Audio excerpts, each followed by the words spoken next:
अनंत लोक हैं, अनेकों ब्रह्मा विष्णु महेश हैं, अनेकों सौर मंडल हैं। आपकी जन जन की जो मूल इष्ट मूल जननी है वह माता भक्ति आदि शक्ति जगत जननी जगदम्बा है। समस्त शक्तियां हमारे लिए आराध्य हैं, हमारे लिए पूज्य हैं, हमारे लिए वंदनीय हैं। हमें किसी का अनादर नहीं करना चाहिए, मगर वास्तव में हर मनुष्य की जो मूल इष्ट हैं, हर मनुष्य की जो मूल जननी हैं वह माता आदि शक्ति जगत जननी जगदम्बा है, माता भगवती दुर्गा जी हैं, जो देवाधि देवों की भी जननी है, अनंत लोक ब्रह्मांडों की रचयिता है, समस्त जीव जंतुओं की जननी है, जड़ चेतन जीव की जननी है। हर विषम परिस्थितियों पर जब उस परम सत्ता को पुकारा गया है, परम सत्ता ने सदैव कृपा की है। आवश्यकता है कि पुकारने की संपूर्ण सत्ता है। सभी देवता काल विशेष के लिए उपस्थित हुए, मगर माता भक्ति आदि शक्ति जगजननी जगदम्बा जो पूर्ण अजन्मा और अविनाशी हैं, अनंत लोक हैं, अनेकों ब्रह्मा विष्णु महेश हैं, अनेकों सौर मंडल हैं, इस तरह के अनगिनत सौर मंडल हैं, अनेकों ब्रह्मा विष्णु महेश है। हमारा धर्मशास्त्र ग्रंथ कहते हैं तुम अनेकों ब्रह्मा विष्णु महेश की जो मूल जननी हैं वह कौन है? वह माता आदि शक्ति जगत जननी। उस सत्ता को इष्ट ना स्वीकार करें और इष्टों की खोज में इधर उधर भटकते रहें, यह समाज की सबसे बड़ी अज्ञानता है।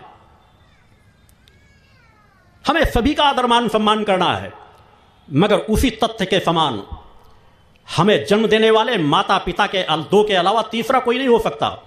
हमारी मदद करने वाला हमारे चाचा हो सकते हैं, दादा हो सकते हैं, बड़े भाई हो सकते हैं, हमारा पड़ोसी हो सकता है, अन्य कोई भी हो सकते हैं। किसी भी परिस्थिति में हो सकता है, किसी काल परिस्थिति में वो माता पिता से हमको बढ़कर के एक दो कार्यों में सहायता कर दे, मगर इसका तात्पर्य यह नहीं कि हम उन्हें माता पिता का स्थान दे देंगे। अतः सदैव याद रखना,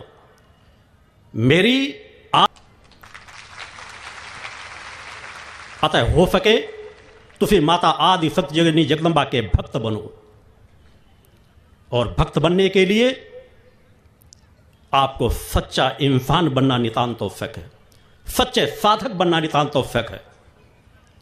हर काल परिस्थिति पे जो जगत की जननी हो वह हम आपसे कभी दूर नहीं है।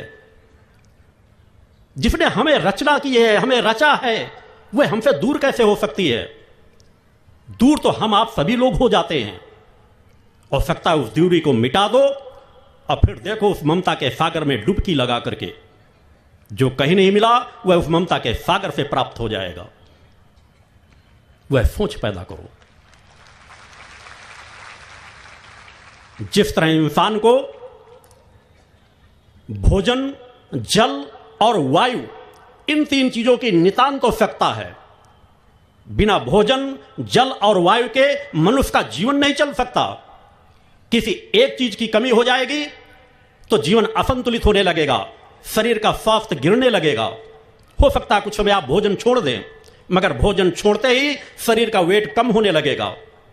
हो सकता है आप भोजन छोड़ करके कुछ समय जल पर जीवन अपना जी सकते हैं, कुछ समय जल को भी त्याग करके वायु पर जीवन जी सकते हैं, मगर शरीर आपका तन कमजोर होगा। जिस तरह शरीर पर इन तीनों चीजों का प्रभाव पड़ता है, उसी तरह इंसान की इंसानियत पर मानव दानव क्यों बन जाता है? इसलिए कि उन तीन चीजों की कमियां हो जाती हैं। और तीन चीजें क्या हैं? धर्मवान, कर्मवान और परोपकारी मानव यदि वह नहीं है तो इंसान होते हुए भी वह दानवता के पथ पर बढ़ने वाला दानव बन जाता है। आप यदि धर्मवान हैं, आप यदि कर्मवान हैं, यदि आप परोपकारी हैं, तो आपका जीवन सदा उच्चता की ओर बढ़ता रहता है, चेतना की ओर बढ़ता रहता है। आप अपनी ही सुख शांति को नहीं प्राप्त करते, बल्कि दूसरों को भी सुख शांति प्रदान करने में सहायक बन जाते हैं। धर्मवान, कर्मवान, परोपकारी बनने के लिए आपको सच्चा भक्त बनना नितांत आवश्यक है। जब तक आप सच्चे भक्त नहीं बनेंगे अपनी मूल इष्ट की, आप अपनी आत्मा के रहते हो। एक बार अंतःकरण में झांक करके देखो, एक बार अपने आप को साधक और भक्त बना करके देखो। आपके अंदर से ऊर्जा का वह प्रवाह पैदा होगा कि आपकी असंभव से असंभव समस्याएं सामान्य बनकर के निकल से उस परम सत्ता की आराधना करो। धर्मवान बनो, कर्मवान बनो, परोपकारी बनो। और यह कह देने मात्र से नहीं होता। केवल कथाएं, कहानियां, ग्रंथों को सुन लेने वाला वह भी सुना सकता है।